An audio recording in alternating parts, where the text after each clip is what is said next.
wanasema this is the most expensive study. Nani amesema? Research na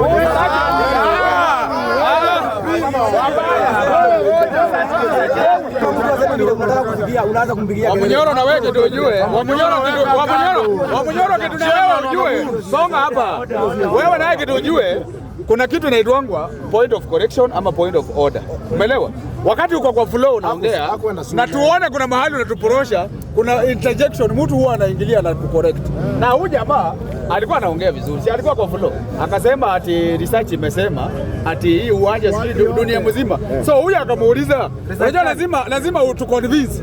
Ni fahamu gani nitoa hiyo research kusema hiyo uwanja muulize shida. Tunaambiwa costing ya Talanta ni 40 billion. Unaanza kusikia kwa sababu ya ukarabati moja mbili imeenda 4 times higher. Na stadium ni moja. Stadium imeonekana sio hoja. Sasa hii gharama ni ya stadium 4. So tutafurahia tu pesa zimeenda mingi, lakini kwa stadium moja it doesn't make sense. Tofauti ni moja kwamba at least hata hii ya Ruto kama imeenda 100 billion, mimi nikipita pale naona kitu ya kimataifa. Umeelewa? Kuna wakati mwingine hata hiyo kidogo haiko inaonekana na pesa imeenda. Umeelewa? Kuna wakati pesa ilikuwa inasemekana stadium imejengwa, lakini wewe hata ile damu kwa serikali ya Ruto hata kama pesa imeenda, but mimi nikipita pale naona kitu sijaona.